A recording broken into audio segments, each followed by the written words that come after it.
తాకట్లో ఉన్న మీ బంగారాన్ని విడిపించి ఆ రోజు ఆన్లైన్ రేటుకి కొంటాం. Sharma gold company.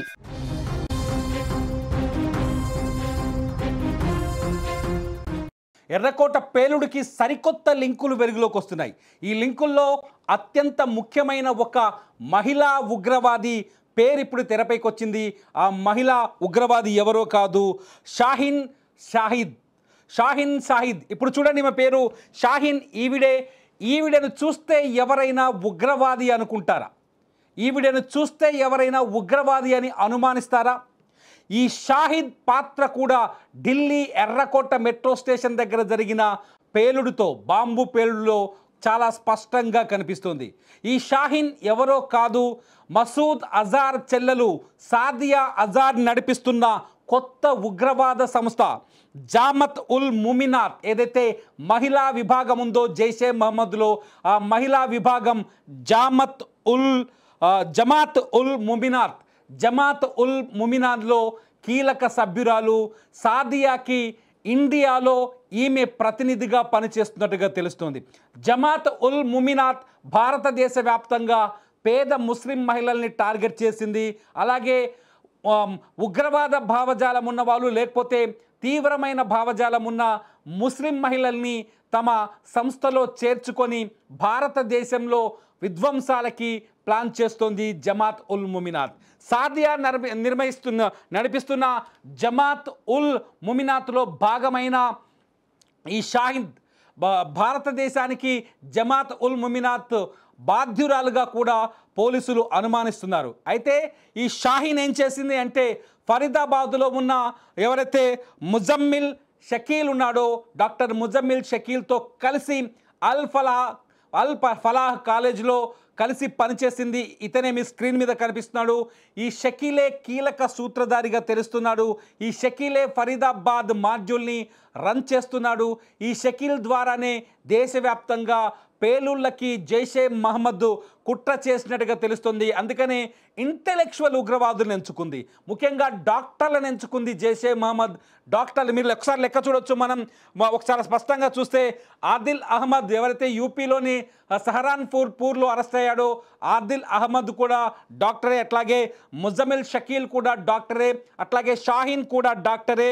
అంతేకాదు ఢిల్లీలో ఆత్మాహుతి దాడి చేసిన ఉమర్ మహమ్మద్ కూడా డాక్టరే. వీళ్ళంతా ఒక పథకం ప్రకారం అంటే జైషే మహమ్మద్ ఈ ఇంటలెక్చువల్ని ఎంచుకొని, ఎందుకంటే వీళ్ళందరూ సైన్స్ చదివిన వాళ్ళు, రసాయనాల తీవ్రత తెలిసిన వాళ్ళు, వీళ్ళకి బాంబు తయారీని నేర్పిస్తే, బాంబుల తయారీలో వీళ్ళని నిష్ణాతులుగా మారిస్తే జైషే మహమ్మద్కి దేశవ్యాప్తంగా బాంబు తయారీ సమస్య లేకుండా పోతుంది. దేశవ్యాప్తంగా ఎక్కడైనా పేలుడికి, విధ్వంసానికి ఈజీ దారి ఏర్పడుతుంది. ఈ దారిలో భాగంగానే వీళ్ళు 2900 కిలోల రసాయనాలు, నిన్న ఫరీదాబాద్లో దొరికింది 360 కిలోలకు సంబంధించిన అమోనియం నైట్రేట్ దొరికితే, మిగతా అమౌంట్ అంతా రకరకాల కెమికల్ ఎఫెక్టివ్, ఏదైతే ఫ్లేమబుల్ అంటే పేలుడికి అనుకూలంగా ఉండే రసాయనాలు దొరికాయి. వీటన్నింటినీ కలిపి బాంబులుగా మార్చి, ఆ బాంబుల ద్వారా స్లీపర్ సెల్స్ని యాక్టివేట్ చేసి, స్లీపర్ సెల్స్ ద్వారా దేశంలోని ప్రధాన నగరాల్లో హైదరాబాద్, ఢిల్లీ, ముంబై, కోల్కతా, అట్లాగే బెంగళూరు, చెన్నైలో విధ్వంసాలకి కుట్ర పూనినట్టుగా తెలుస్తోంది.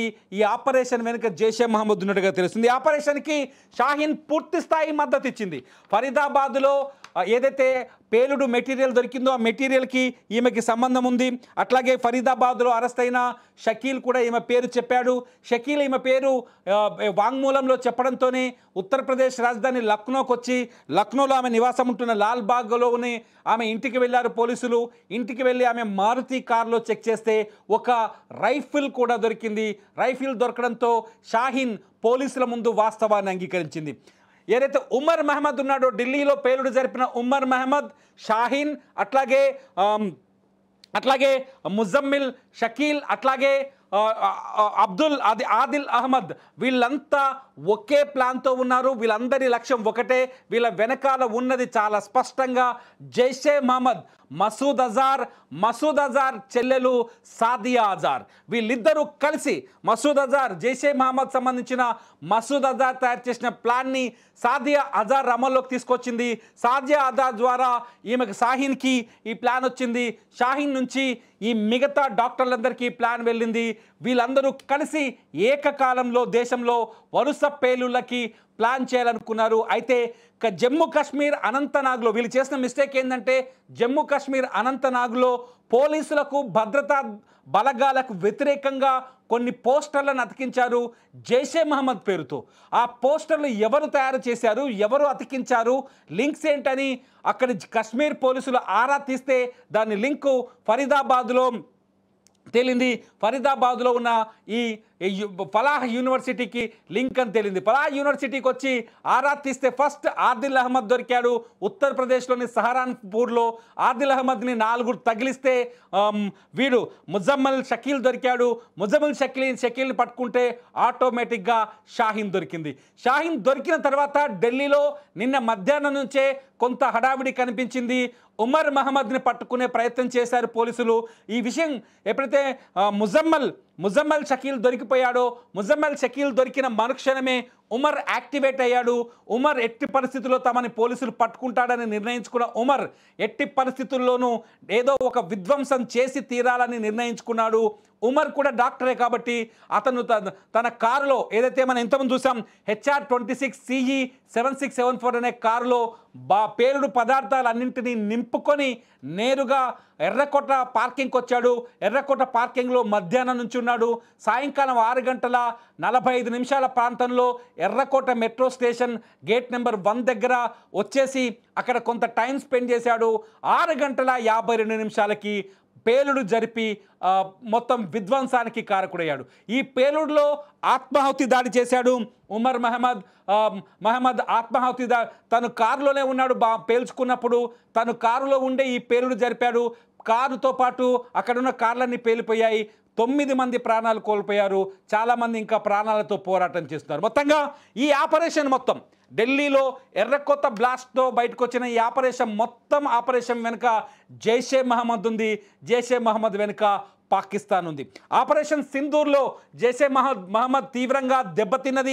ఆపరేషన్ సింధూర్లో బహవల్పూర్ ఏదైతే జైషే మహమ్మద్ కేంద్రంగా మారిపోయిందో బహవల్పూర్, అక్కడ జైషే మహమ్మద్ బహవల్పూర్లో ఒక ఉగ్రవాద యూనివర్సిటీనే నడిపిస్తుంది. బహవల్పూర్ పైన మే 7వ తేదీ భారత క్షిపణులు వెళ్ళి దాడి చేశాయి. ఆ రోజు మసూద్ అజార్ ఆ దాడి నుంచి త్రుటిలో గాయాలతో బయటపడ్డాడు. కానీ మసూద్ అజార్ బావ యూసఫ్ అజార్ ప్రాణాలు కోల్పోయాడు. ఈ యూసఫ్ అజార్ కాందహార్లో ఏదైతే విమానం హైజాక్ ఉందో ఆ హైజాక్లో కీలక పాత్రధారి. యూసఫ్ అజార్ భార్యనే సాదియా అజార్. ఆ సాదియా అజారే ఇప్పుడు జైషే మహమ్మద్ మహిళా విభాగానికి అధ్యక్షురాలుగా కొనసాగుతుంది. బాధ్యతలు తీసుకొని ఆమె మహిళా ఉగ్రవాదులను తయారు చేస్తుంది. మొత్తంగా జైషే మహమ్మద్ చేసిన ఈ ప్లాన్లో భాగంగానే ఢిల్లీలో ఎర్రకోట సమీపంలో బ్లాస్ట్ జరిగింది. మిగతా చోట్ల కూడా బ్లాస్టులు జరిగే అవకాశం ఉండే, కానీ మన ఇంటెలిజెన్స్ బ్యూరో కావచ్చు, లేకపోతే జమ్మూ కాశ్మీర్ హర్యానా పోలీసులు ముందే ఈ అంతర్రాష్ట్ర కుట్రను ఛేదించడంతో కొంత ప్రమాదం తగ్గిందని చెప్పాలి. ఉమర్ మాత్రం తను అనుకున్నది సాధించాలని ఎర్రకోట సమీపంలో పేలుడు జరిపి విధ్వంసానికి కారకుడయ్యాడు. మొత్తానికి భారతదేశంలో ఇంకా స్లీపర్ సెల్స్ ఎన్నున్నాయి, వీళ్ళ నెట్వర్క్ ఏ స్థాయిలో విస్తరించిందనేది ఇప్పుడు కొంత భయాందోళన కలిగిస్తుందని చెప్పాలి. భారతదేశంలోని అన్ని ప్రధాన నగరాల్లో ఇప్పటికైతే కొంత హైటెన్షన్ వాతావరణం కొనసాగుతోంది. ఇటు కేంద్ర హోంశాఖ మంత్రి అమిత్ షా కూడా హై లెవెల్ సమావేశం జరుపుతున్నారు. మొత్తంగా మరొకసారి ఢిల్లీలో 8 సంవత్సరాల తర్వాత, అలాగే భారత్లో పహల్గామ్ అటాక్ తర్వాత జరిగిన ఈ దాడిని తీవ్రమైన ఉగ్రవాద చర్యగానే పరిగణించాలి. మీరేమనుకుంటున్నారు? ఈ ఉగ్రవాదం నశించాలంటే ఏం చేయాలి? జైషే మహమ్మద్ లాంటి సంస్థల్ని మట్టి కరిపించాలంటే భారతదేశం ఎటువంటి అడుగులు వేయాలని మీరు భావిస్తున్నారు? మీ అభిప్రాయాల్ని ఈ వీడియో కింద కామెంట్ చేయండి. ఈ ఢిల్లీ బ్లాస్ట్ అప్డేట్స్ కోసం చూస్తూనే ఉండండి సుమన్ టీవీ.